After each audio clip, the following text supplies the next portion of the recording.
G. Willikers here, and welcome back to the Holy Land. There are places in Jerusalem where history almost overwhelms the senses. Every stone seems to carry the memory of another empire, another conquest, another century. The Citadel, or the Tower of David, is one of those places. Although these great walls are not the work of King David himself, his name has become forever joined to this place because no earthly king shaped Jerusalem more profoundly than the shepherd whom God chose. David was of no account in the eyes of men, including his father. He was born in a very humble village called Bethlehem, which was even too little to be among the clans of Judah, according to the prophet Micah. When the prophet Samuel came searching for Israel's future king, David was not even invited to stand with his brothers. He was left tending sheep, forgotten by everyone, except God, who saw what others could not. Scripture tells us that man looks upon the outward appearance, but the Lord looks upon the heart, and often begins great works in the lives of people whom the world scarcely notices. A great work indeed was begun in humble David, who rose to be King of Israel. For my thoughts are not your thoughts, neither are your ways my ways, declares the Lord. As the heavens are higher than the earth, so are my ways higher than your ways, and my thoughts than your thoughts. It was here in Jerusalem that David established his kingdom, bringing the Ark of the Covenant into the city with singing and dancing. He desired to build a house worthy of God. Instead, God gave David something far greater than he could ever have imagined. A promise unlike any other. One of David's descendants would reign forever. Forever? How is that possible? Kings die, dynasties collapse. Jerusalem itself would eventually be destroyed, and the royal line seemingly disappear into history. Yet God's promises are never defeated by history. Nearly 1,000 years later, in that same humble town of Bethlehem, a child was born destined to fulfill God's promise to David. At that time, the Virgin Mary and her spouse Joseph did not even live in Bethlehem. They had no home there, so Jesus' birth was in one of the caves used to shelter livestock. His bed was a manger, one of the animals' feeding troughs. Ultimate humility here on earth, but the angels in heaven were celebrating in the night sky. Throughout the Gospels, people continually call Jesus by a remarkable title, Son of David. Blind men cried it from the roadside. The crowds shouted it as he entered Jerusalem, Son of David. Whether they realized it even, they were acknowledging that God's ancient promise had finally arrived. David's earthly kingdom pointed toward something infinitely greater than itself, an everlasting kingdom that could never be conquered, one to which all were invited, but only some would accept.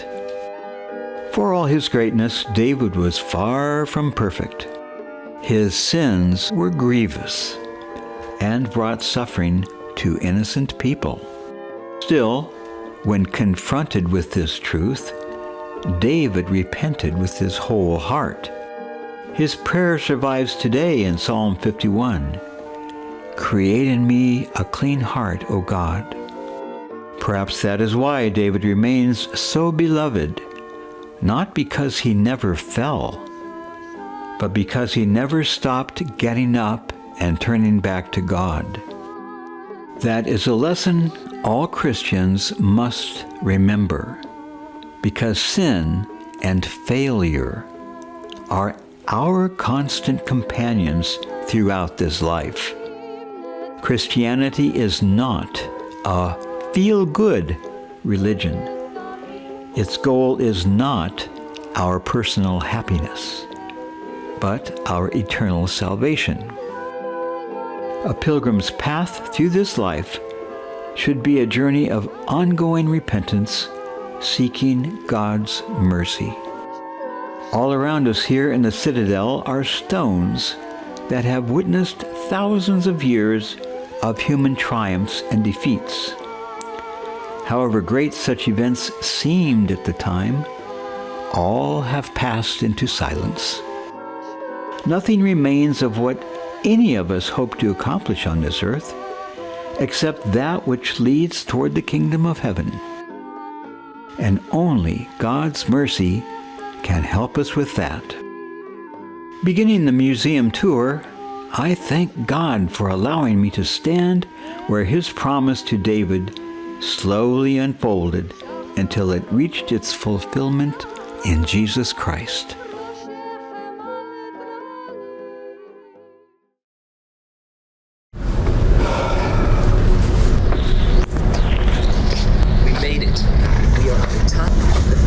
Tower, built by King Herod over 2,000 years ago. It's the only one of the massive 3 towers built by King Herod that is still standing. This is the only place in the city where you have a 360-degree view of Jerusalem. Jewish tradition says that of the 10 measures of beauty given to the world, 9 belong to Jerusalem. Just look around you at the buildings, the colors, the sights, the sounds, all in this small spot. In fact, the entire area of the old city is only 1 square kilometer. The most awesome events in Western history took place here, all in 1 square kilometer. Let's start with the most dominant site in the city, the Golden Dome of the Rock, right in front of us. It's a Muslim place of worship built on top of the sacred rock that both Muslims and Jews believe is the spot where Abraham was to sacrifice his son. Both the first and second temple stood here. Muslims call this area Haram al-Sharif, and for Jews, it is the Temple Mount. Muslims believe that from this spot, the Prophet Muhammad ascended to heaven on his horse, Al-Buraq. The gray dome to the right is the Al-Aqsa Mosque. Although we can't see it from here, the western wall, or Kotel, lies below the massive courtyard. It is actually part of the immense retaining walls of the temple compound and was built by King Herod. This is the holiest place in Judaism. Now, come close and look to your left, and you'll see the large gray dome of the Holy Sepulchre. The dome covers the area held sacred by most Christians as the site of Jesus' crucifixion, burial, and resurrection. Now, let's use the Dome of the Rock to orient ourselves. Look all the way to the right, past the old city, to see a high ridge with groves of trees and 2 large antennae. This is Armon HaNatziv, the Commissioner's Ridge, so called because it was the headquarters of the British High Commissioner during mandatory times. Christians call this the Hill of Evil Counsel. And now, let's go back to the Dome of the Rock. The mountain behind it is the Mount of Olives. A large hotel, the 7 Arches, is on the top. You can see that the mountain is partially bare and partially green. The exposed white area contains the oldest Jewish cemetery in the world, and it's still in use. Prominent figures in Jewish history lie buried here, among them Shai Agnon, the Nobel laureate, and former Prime Minister Menachem Begin. Jewish tradition states that when the Messiah comes, resurrection will begin here. And many Muslims believe that on that day, humankind will cross a narrow bridge of 7 arches stretching from the Mount of Olives to the Haram al-Sharif in order to enter paradise. The green area to the left of the cemetery is the Christian area. Just where you see the pencil-like spire on the top of the ridge lies the Church of the Ascension, where many Christians believe that Jesus ascended to heaven following the crucifixion. To the right is a smaller spire, Pater Noster, to commemorate what Jesus taught his disciples. The small chapel on the slope is Dominus Flevit, which is shaped like a tear to remember Jesus' tears over the fate of Jerusalem. Distinctive Russian-like onion domes mark the Church of Mary Magdalene. This is the mountain that marks spiritual revelation and resurrection for Christianity, Judaism, and Islam. Now, from the Mount of Olives, move left. This is Mount Scopus, and you can see the Augusta Victoria Complex and Hospital. Built at the beginning of the 20th century, the buildings were inspired by German palaces and served as a center for the German Protestant community in Ottoman Palestine. To the left, you can recognize the large Hebrew University campus and tower. It was formally opened in 1925 as the first Hebrew-speaking university in the world. Its first board of governors included Albert Einstein, Sigmund Freud, Martin Buber, and Chaim Weizmann. From 1948 to 1967, the campus was separated from West Jerusalem, but remained an Israeli island in Jordanian territory. A second campus was established on Givat Ram in the western part of the city. After the '67 war, the Mount Scopus campus was renewed and expanded. Let's take a look at the city itself. The old city is divided into 4 neighborhoods, named according to the affiliation of most of the people who live there. The neighborhoods are commonly referred to as quarters, but they aren't equal in size. The largest and most densely populated is the Muslim quarter. It encompasses the Dome of the Rock and the northwest part of the Temple Mount, and incorporates the streets and alleyways lying to the left of the dome. It extends all the way to the Damascus Gate. The Via Dolorosa, the route that Jesus took from condemnation to crucifixion and burial, begins in the Muslim quarter. Look to the west, the left, and you can see the Christian quarter. The quarter is built around 2 domes, a large dark one and a smaller, lighter one. These are the domes of the Church of the Holy Sepulchre, built in the 4th century. The large white spire to the right of the dome is the German Church of the Redeemer. Look back at the Dome of the Rock.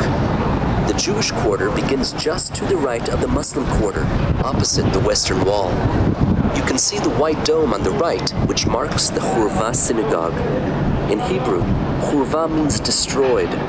Recently rebuilt, the synagogue, like much of the Jewish quarter, was destroyed during the 1948 War of Independence and rebuilt after Israel captured the Old City in 1967.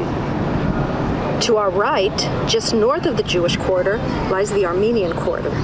The smallest of the old quarters, it's also the oldest. In fact, it was built as a large monastery, and many of its streets lay within the walled enclosure.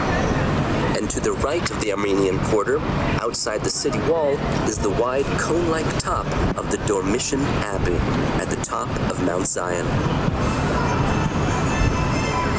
Now, let's go down the platform steps, cross to the western side of the tower, and view the new city of Jerusalem.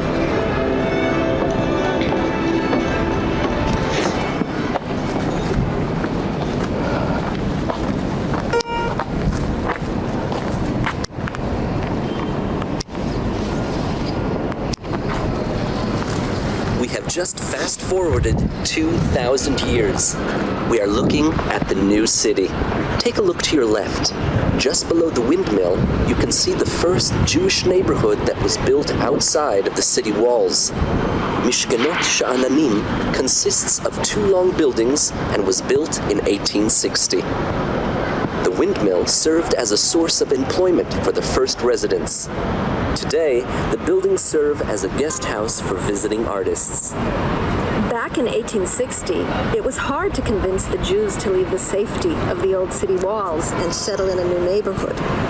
Even though the old city was crowded and unsanitary and residents suffered from dirt and disease, the Jews were afraid to live outside the walls.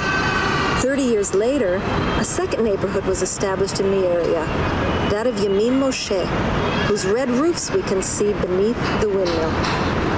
Across from us is the impressive, box-shaped King David Hotel, and you can just see the tower of the YMCA building behind it. Both buildings, designed in the 1920s, were instrumental in creating an architectural sense of civic grandeur in Jerusalem. Now, look down. A wide road runs past the base of the Citadel, separating us from the modern buildings of the Mamilla project on the other side. From 1948 until 1967, this road marked the border between Israel and Jordan. For 19 years, the area was a border zone scarred by barbed wire, yet people continued to live here. And sometimes it even took UN intervention to retrieve mundane items like stray soccer balls and lost pets that wandered into no man's land. After the '67 war, the city took down the barriers, demolished the buildings, and turned the whole area into an upscale housing and commercial center. Now, let's go back down.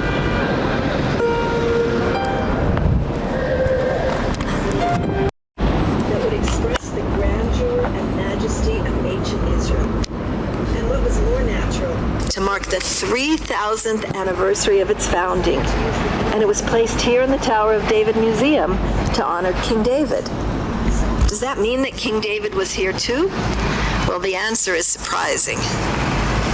This site is called the Tower of David, but David was actually never here. Today we know that the city of David lies to the south of the Temple Mount. But in the Byzantine period, in the 4th century, church fathers relied on ancient sources and mistakenly identified the area as David's city. And they called King Herod's huge tower, the tower with the flags right above us, the Tower of David. Even though Herod built the tower in the 1st century BC, long after King David, the name stuck.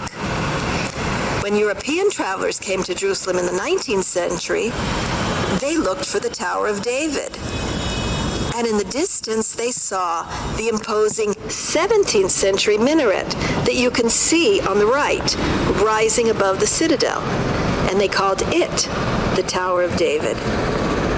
One European traveler who visited Jerusalem in 1898 wrote, "Jerusalem, wrapped in a thin veil of moonlight, with its wonderful skyline, made a tremendous impression on me.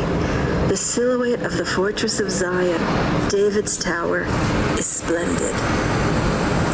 That traveler was Theodor Herzl, the visionary of the State of Israel, who came to Jerusalem to meet with Kaiser Wilhelm II to try to persuade him to support the idea of a Jewish national home. In 1906, when Boris Schatz founded the Bezalel School of Art, he wanted to give graphic expression to the new national Jewish entity. He wanted to find an image, a national, not a religious symbol, that would express the grandeur and majesty of ancient Israel. And what was more natural than David the king? And ironically, he decided to use the minaret, the Tower of David, as an icon for Jerusalem. So a Muslim minaret became the symbol of Jewish Jerusalem. And you can still find the minaret of the Tower of David on Hebrew prayer books, on mezuzot, and on all kinds of ritual objects. Only in Jerusalem.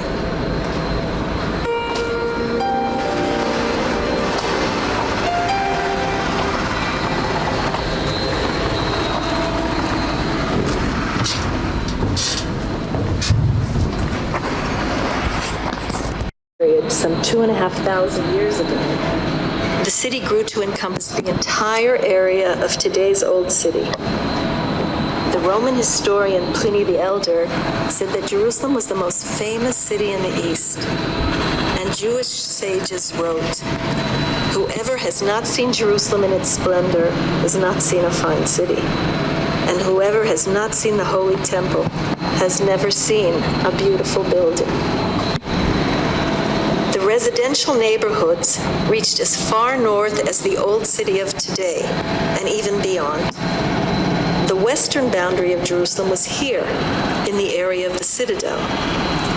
As the highest point in the area, this spot was historically protected by defensive fortifications.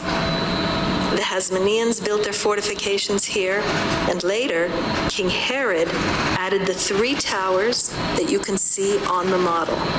He named them Hippicus, Phasael, and Miriam, after his friend, his brother, and his wife. The only tower that remains today is Phasael, which you can see above you with the flags flying. You can also see the 3 walls of the city. The Hasmonean wall, which is the inner wall surrounding the most populated area of the city. The second wall is Herod's wall.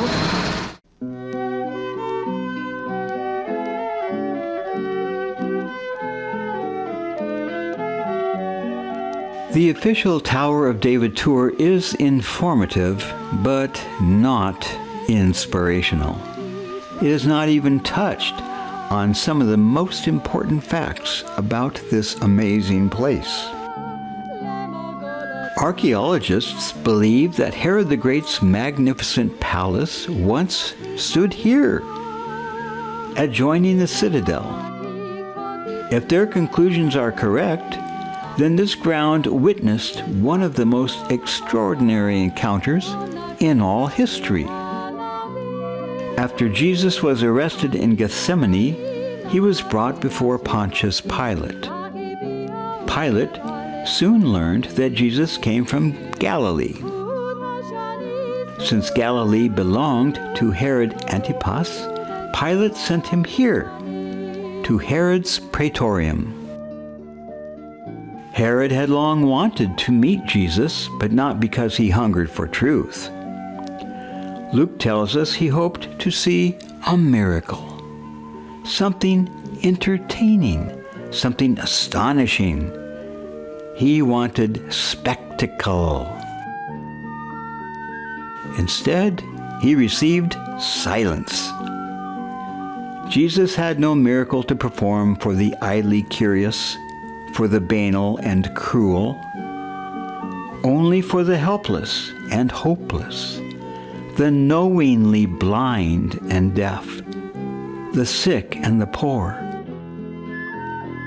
Jesus did not come for those who thought themselves healthy and well off, but for the sick, the desperate, the lonely, and the dying. He was a physician, not a magician. God does not reveal himself merely to satisfy human fascination, but to those who truly seek him. Herod questioned Jesus repeatedly and received no answer. The soldiers mocked him. They dressed him in splendid clothing as a cruel joke. They laughed and humiliated him. Then he was sent back to Pilate. Ironically, these 2 agents of history's most heinous crime became friends that day. "My ways are not your ways," says God. The true king stood quietly while false kings imagined themselves powerful. David once wore a crown of gold, while Christ accepted a crown of thorns. David defeated Israel's enemies with the sword. Christ defeated humanity's greatest enemy by surrendering himself to death. Although the colossal stones of the citadel are still here, Herod's palace is gone. The legions of pagan Rome are gone. Every earthly kingdom eventually becomes archaeology. Only one kingdom endures and continues to grow, not through armies nor wealth, no matter what some televangelists may claim, nor fear. Only through love, sacrificial love, the kind displayed by Christ when he refused to defend himself for the love of the mankind he had come to save. That eternal kingdom has an eternal king as well. But am I his servant? I want to be. But am I? For my thoughts are not your thoughts, neither are your ways my ways, says God. So, how can I know if my ways are what the Lord would want? Fortunately, this eternal King, Christ, has let us know exactly what to do. His directions are clearly conveyed in the Bible and through his church, against which the gates of hell may not prevail. Before I even left home, I knew I was not coming halfway around the world just to see ancient ruins. I came intending to be changed by a pilgrimage, to be humbled, to have my hard head and harder heart both softened by rubbing them onto these holy places like 24 grit industrial sandpaper. Yes, I needed a deep cleaning, and I knew it. That is what a pilgrimage ought to be. A full reset, a complete stop, probably even a full steam reversal, a metanoia. As usual, I feel unworthy to even be here. But I am one of those desperate ones that Christ came for. I can't help being the wreck that I am. But there is, in fact, something I can do about it. Ask for God's mercy. I know my own weaknesses well. They are numerous and strong, and completely insurmountable on my own frail strength. It would be sheer pride and hubris to think otherwise. Only by God's mercy do I stand a chance. Yet thankfully, I also know He wants to give that mercy, and all I have to do is ask for it. My thoughts turn once more to the promise made by God so many centuries ago, that a son of David would reign forever, not from a palace, nor from a fortress, but from a cross. And because he reigns still, every pilgrim may leave Jerusalem carrying something greater than memories. Hope. Hope. That is the one treasure no conqueror can ever take away.